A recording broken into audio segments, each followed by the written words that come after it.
So I was going to do a base tour. So, I guess we can start it now. But, yeah, so basically,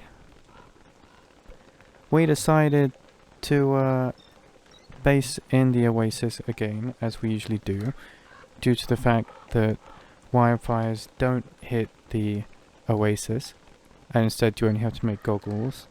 And we've got plenty of pigskins and stuff for that, so it's all good. But yeah, so in some ways we're a bit more ambitious with this than our last mega base world, the Lunar Oasis we did, because we had a bigger kitchen this time. We've had bigger kitchens in other worlds, I think, but this was bigger than our main Oasis kitchen last time. And we have a very big Bunnyman Pen, which is by far the biggest we've ever built. But it was kind of interesting building it, because I usually play as Warthogs, or before that Weber, so I was not expecting, or at least I wasn't used to building Bunnyman homes and stuff, but they are really efficient at farming. I would strongly recommend making a Bunnyman farm if you can, because they're really good for meat and veg and things like that.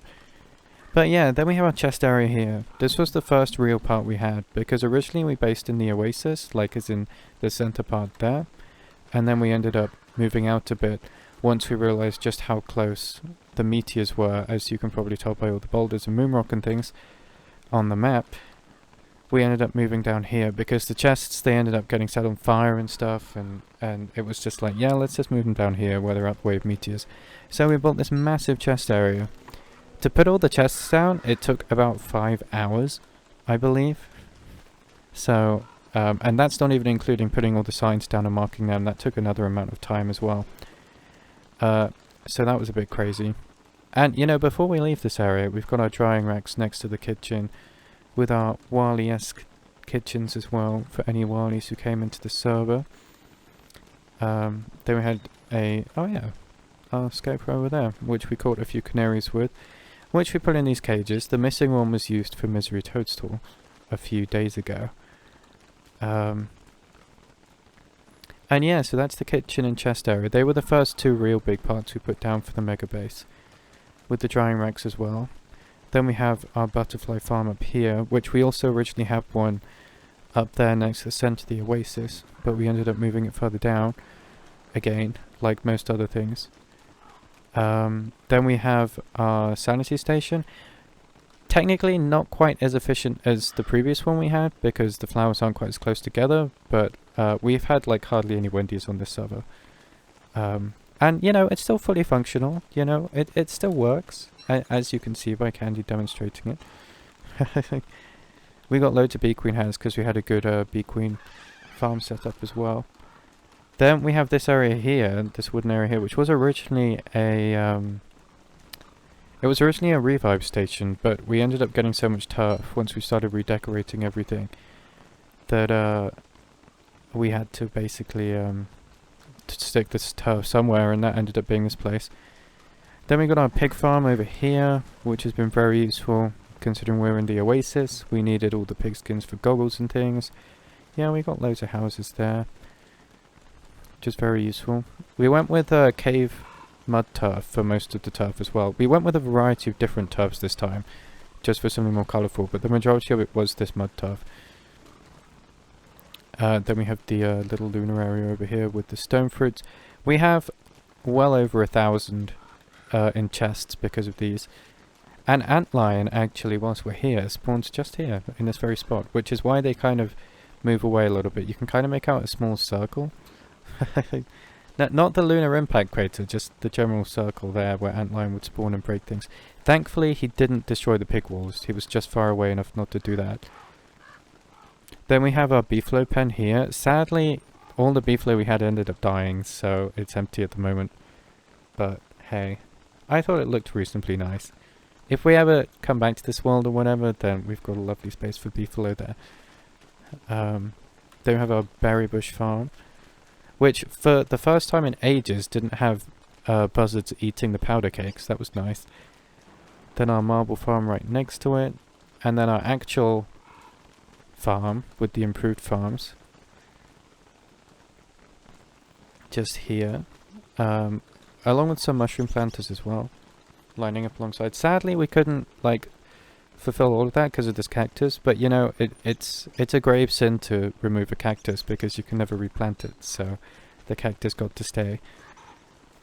Then up here, we have our gecko pen, which actually worked really efficiently. I wasn't expecting it to work that efficiently when we first started. It is nighttime now, so before looking at the other stuff, we might as well look at the fireflies we just dropped down, which was useful. So we have our lanterns out right now, but we wouldn't actually need them because we have all these fireflies, which is cool. They run throughout a lot of the base, not all of it, but the main kind of branches you can move along. Then we have our dragonfly furnace as well, in the middle of the cooking station to easily cook things.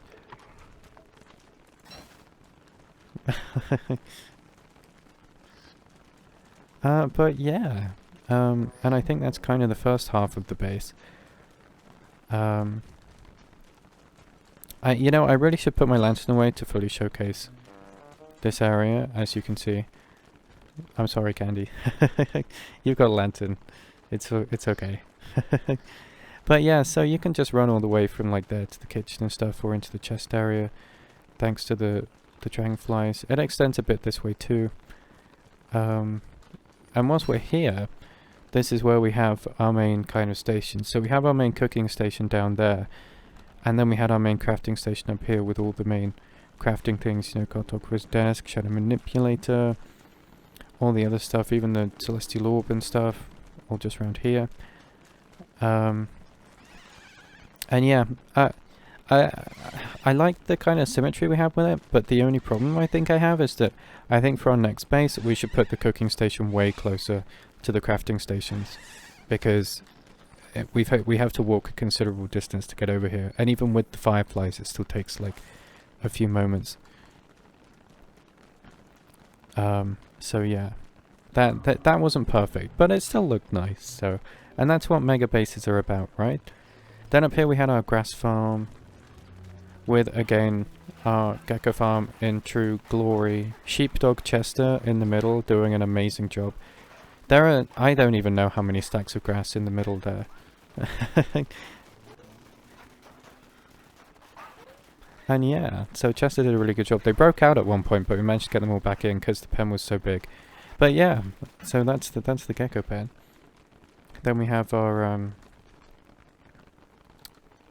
what's it called? The eye plant, collecting saplings for us, which worked reasonably well.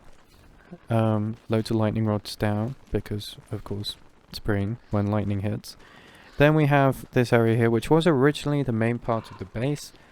We had like the chests and the kitchen and stuff here, but as I said earlier, because of the meteors, we had to move it. So we just decided to put all the all this dragonfly turf down because it looked nice. And then it's mostly surrounded by muddy turf, as you can see from the map, until it hits the edge of the oasis, when it combines into the other biomes. We built a cobblestone path going into the caves. In this world we didn't really have a cave base, which was kind of interesting. It never really hurt us too much. We just went through that cave hole, quickly ran to the ruins and came back up really. Then over here we have the Hound Traps as well, which I was thinking about saving for last in case the hounds attack, which might happen yet, so we'll have to wait and see. But yeah, they're really nicely made traps, all like laid down. I did not lay them down, which is why I'm so full of praise for them. But yeah, really nicely done. With the houndy shooters, which I did put down, which is off center, so that wasn't so good for me, but there we are. It still works really nicely though, like the bats come in to eat the meat from a nearby cave just over there, and the houndius just kills them and stuff, so it worked out quite nicely. And I think that's generally the top part of the base we've covered. Around there, yeah. We haven't quite done the bees yet, we'll go over to them. That was our old flower farm, or butterfly farm. It still does work, as you can see. We never actually moved it, and it isn't really hurting anyone here, so it's always just kind of been the backup flower farm. And then, if we go down the pathway again, past the cacti and stuff, and all the geckos. Chester is doing such a good job there, you know, I'm feeling proud of our boy Chester. There we have our beef farm here. It's by far not the biggest we've ever made, but it functions and it looks reasonably nice. Well, at least I hope you think that. I thought it did. And yeah, it functions. We get honey. That's good enough. Again, like with the farms earlier, a cacti was in the way of placing something, but you know, you can't move cacti, so that's the way it was. Twiggy tree farm here as well for extra twigs. Again on Lunar Turf because we could. Then we have our little Shadow Pieces arena. We killed the Shadow Pieces a couple of times here, I think. It worked out quite well. We generally did the rook last. And there's a moose goose statue because reasons, I guess. Oh, and there's a rook statue as well.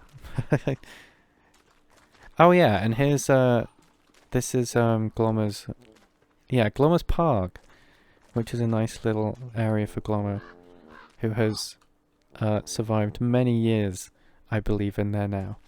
So so that's nice. Nice little cozy area for Glomer with a fire pit. Probably not best to be there in summer since there's no endothermic, but but yeah, it's a nice little area. I didn't make this area, by the way, but I believe it was Dark who did.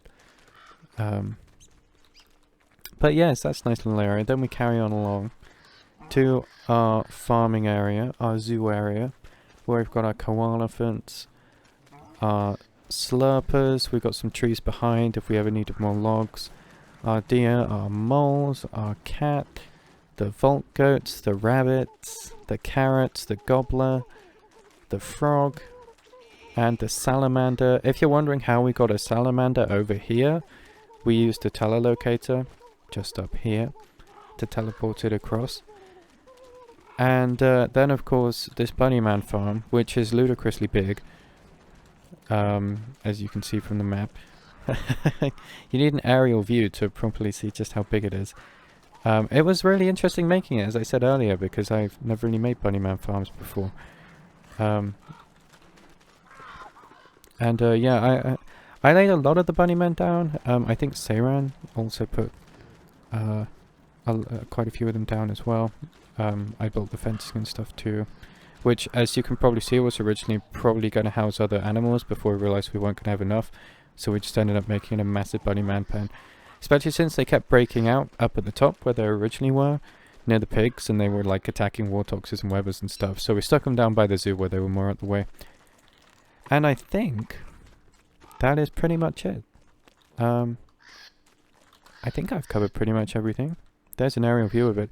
We based in this place because of the because Triple McTusk was right next to us. The reed trap wasn't too far. And the wormholes in particular were amazing.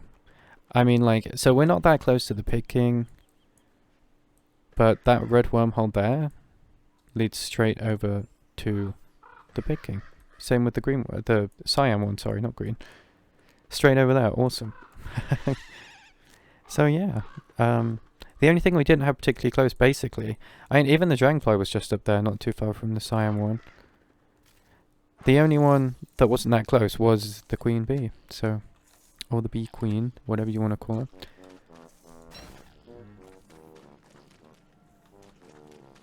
So yeah, I think that's our base. So amazing wormholes, Triple McTusk nearby, and immunity from things burning down in summer, basically, was the reason why we based here. And yeah, there it is, from an aerial perspective as well. But yeah, we've had fun with it. We spent a lot of hours here, and yeah, I think it came up pretty nicely. So anyway, I think that concludes our base tour.